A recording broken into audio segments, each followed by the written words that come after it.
intros like this, but I'm currently descending hundreds of feet into a cave that runs over 5 kilometers deep into the earth. And whether we like it or not, as soon as my friends and I touch the ground, we are officially stranded here for the next 7 days. That might have been the scariest thing I've ever done. First things first, we gotta get really far away from where we rappelled down. Why? If it storms, this entire area could flash flood, fill up like an ocean, and potentially drown us all. Which is why we're going deep into the cave to set up base camp. Bro, this is just wicked. Dude, this is like a different world. This cave entrance may be beautiful, but looks can be deceiving. We didn't know it yet, but the next 7 days will by far be the hardest of our entire lives. Where's the It's gonna get dark in a couple hours. If we don't have a camp, we're screwed, okay? Do you have any idea where you're going? We're just looking for flat ground to set up camp. Upon entering the mouth of the cave, we stumbled upon an area with high enough elevation to protect us from any flash flooding, meaning that it was perfect for camp. Perfect is a crazy word. Good enough is what I would use. Good enough for camp. We spent the rest of day one grabbing our supplies that we were dropped with. Each one of these bags weighs like 80 pounds. And as you can see by the footage, we spent around 4 hours. This is very hard to traverse. Getting all of it back up to our base camp. All right, we've got some lights on in here. Our supplies are finally at our home base. And if you point the camera over there, you'll see it's pitch black.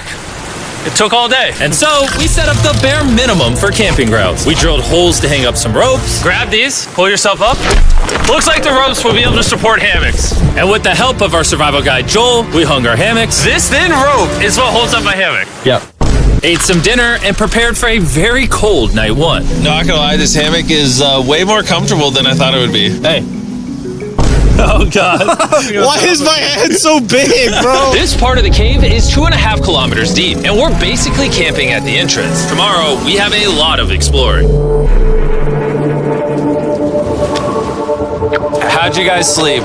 Horribly. I didn't. It's a very perplexing environment. The cave's constantly dripping water on us from above, so we put a tarp over us. But even still, the water's dripping into our hammocks. I have an idea. Let's make our shelter actually good. I say we connect these tarps so we stay dry while we're sleeping. That's literally genius. I'm not just a YouTuber, okay? My hammock gets out right here.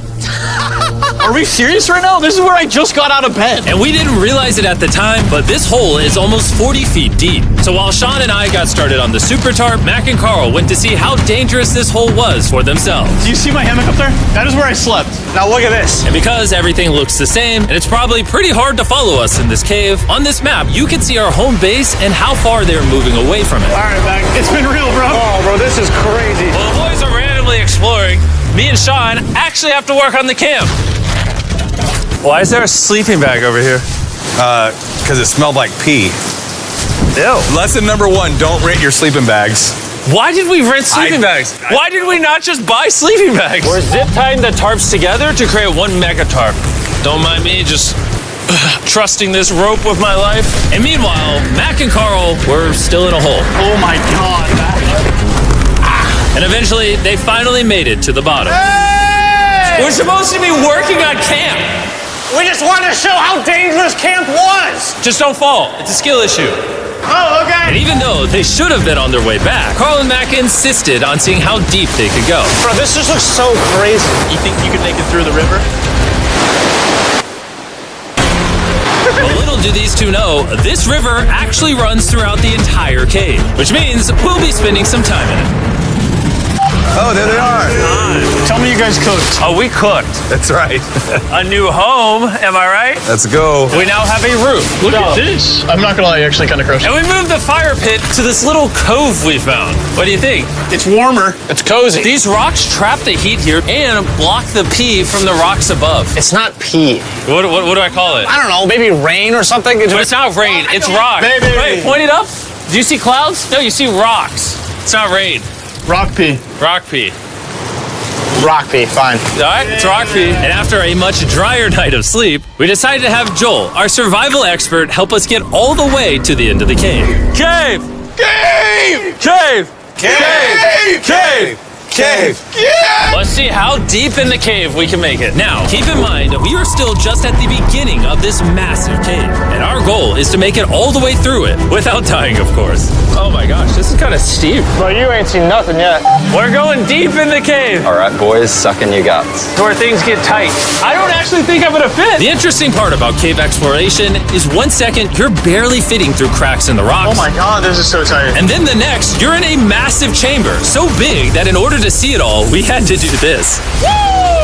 Oh my God! I can actually see now. This is awesome. This thing is bright. Bro, look at how cool this is. Yeah! It's so bright, I can't even look at it. I'm like getting blinded. Oh no!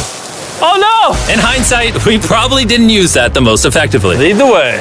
And so we continued on. Feel free, there's a really good handle up the top Right here? there.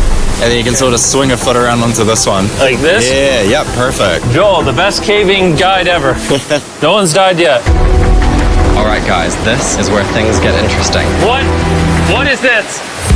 So from this point on, wetsuits, we're going for a swim. Yesterday, Mac and Carl were joking about doing this, but the rest of this cave adventure takes place in a freezing river. Oh my God, this is insane! Needing wetsuits are the only way to not get hypothermia. Why are we doing this? This is a once-in-a-lifetime experience. Because you die after you do it. So in order to get to the end of the cave, we have to hop in this river and fight the rapids through this tiny hole in the rock and carefully squeeze our way through it. Take your time, it will take your feet behind you a little bit. All right, I'm getting in the river. Follow the wall around to It's the so left. cold. You got it, Jimmy. Ah, I don't know if I fit. Jimmy, I need you to pull yourself up out of the water. Oh my God. What's crazy about doing this It's so cold. is when you're completely submerged in freezing cold water, gripping onto the rocks becomes incredibly hard. Oh my gosh, that was crazy. Mac, Carl, let's go. You got this. Keep going. Look how crazy this is, dude. And even though this obstacle was difficult, it's nothing compared to what's up ahead. Hey, boys, we're now 10% done. Which means we've only scratched the surface of this expedition, and we still have over 2 kilometers remaining to reach the end. As you can see, it rains in this cave 24/7. So I'm making a chill spot for us to hang out.